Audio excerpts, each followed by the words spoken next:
Good morning. Thanks for coming back on board with us this morning. It's good to have you here. I'm glad to talk to you and can't wait to get back out to West Texas. Well, a lot of folks can't wait for you to get back out here. Apparently, we were just talking to Debra about one of the web polls that we had done here on News Talk 550 and how she fared pretty well in that one. We're anxious to see another one come up pretty soon, see how she fared after the debate. Big question on everybody's mind here, Debra, is have you been invited to the next one yet? Not yet. Oh, man. You lose, Robert. I had, Kurt and I had a little bet going here. I said you'd be on the next one by noon Friday, but... Debra, I honestly don't think they want you there. Well, if the Dallas Morning News and WFAA reporting after the last debate is any indication, I think you're right. They didn't even mention I hardly got a mention in the Dallas Morning News on Friday. They reported it kind of as a two-person debate. Clearly, the rest of the state didn't quite see it that way. I don't think so. Folks out here seem to think you won the debate. If for no other reason, they tried to ignore you.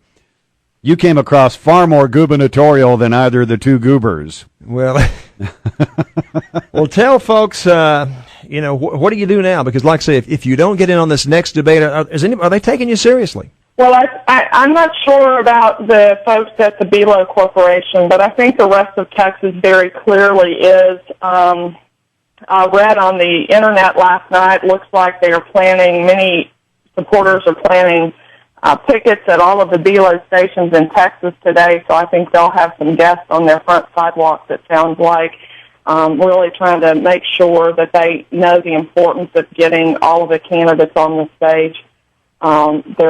It looks like people are contacting corporate sponsors and advertisers and the whole bit and following the money trail. I think I'm a big advocate of the free market, supply and demand.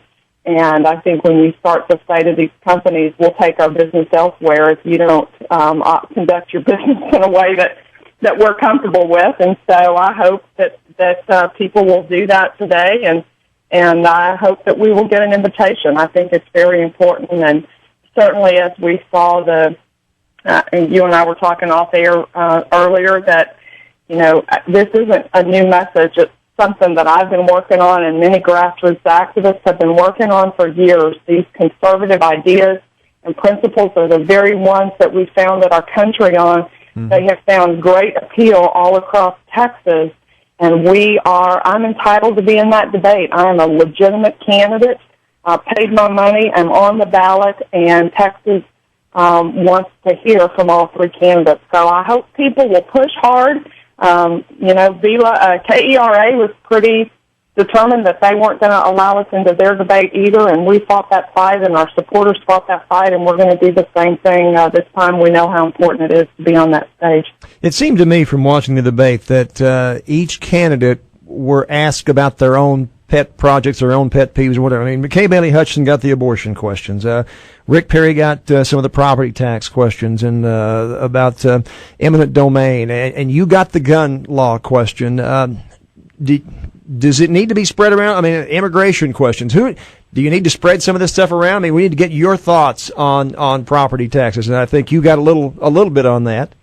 Well, I think that, an hour goes very quickly when you have three people. I frequently speak for 45 minutes straight without any interruptions and don't feel like I'm able to cover just the four primary platform points that I've been talking about in my own campaign, much less be able to have any kind of meaningful dialogue with the governor and the senator on their ideas. So it's just a taste. I think it's important. Mm-hmm. Surely for those things to get out there, and then hopefully the voters will be intrigued enough to go on and do some research, and that's why it's so important that we get into that second debate, because it'll be another opportunity to explore some of those items a little bit further. Okay. Folks, if you have questions, Debra Medina is our guest this morning, 498-7505 or toll-free 866-530-0550, and this is your chance to visit with her. Debra, I've got to ask you, just for people who don't know, what is your political background? I have been a long-time grassroots Republican Party activist and was in the midst of my third term as my county Republican Party chairman when I decided to run for governor. So I resigned as county chair at that point. But I am, just like most of you, interested in politics, working hard on local and state races, average person. Down from Wharton, Texas, is that right? Is that the Husband county? and I have raised our family in Wharton. We are both natives of Beeville, Texas, which is halfway between Corpus and San Antonio. Mm-hmm. But we moved to Wharton in 1989, and it is just southwest of Houston. We've raised 2 children here and call Wharton County home. And you are a nurse by profession, is that right? Yes, sir. Registered nurse. I run a medical billing and consulting business. I work with doctors and ambulance companies doing their billing, and until I got really engaged kind of on a statewide level politically, did a fair amount of consulting, working with insurance companies and attorneys on the quality of health care kind of utilization issues, all those things that we're talking about now about how to fix the health care system. So I'm really anxious to get engaged in that and to bring some different leadership in that arena to Texas. I'll bet so. Let's check the phones this morning. Debra Medina, she's running for governor. She's on the phone right now if you want to talk to her. 498-7505. Good morning. Hi, you're on the air live. Yes, I think the gubernatorial debates the other night, it showed that the other 2 candidates looked like they were the cat that just ate the canary, and that Debra Medina shined like the sun. And I really appreciate what she's standing for and appreciate her willingness to just absolutely lay it out there on the table. No apologies. That's what we need. Okay. God bless you, Debra Medina. All right, good. Yeah. All right, you have a question for Debra, or are you just going to pat her on the back? I look forward to meeting her in Monahans next week or whenever it is. Okay. And I just look forward to just hearing what she has to say about, especially the Constitution. All right, very good. Let's move on and get another question. Thank you. Hi, good morning. You're on the air live. Hey, Debra, I was going to say, man, we love you out here in Midland, Texas, and I love hearing you over there on the InfoWars channel. And I wanted to say, hey, don't be shy about it. Come out, and I would love to see you actually say on TV, the New World Order is bad. I would love to hear you say that, because I guarantee you, if you said something like that, you would turn, millions of heads, not only in our state, but all over the country, and probably even the world, and you'd get a huge support. But I just wanted to ask you a question. What happened in Austin? I saw on the Alex Jones channel on YouTube that there was some type of, rally, and I guess they wouldn't let you speak, and some lady offered you a bullhorn. What happened there? And I'll take it off the air. Thanks. Thanks for calling. There was a state nullification rally in Austin this weekend, and we had been given a lot of mixed signals as had our we've been given a lot of signals that turned out to be mixed signals. I had been told that I would not be an official speaker, but if I would please come and encourage my supporters to come, if the audience wanted me to speak, I would be given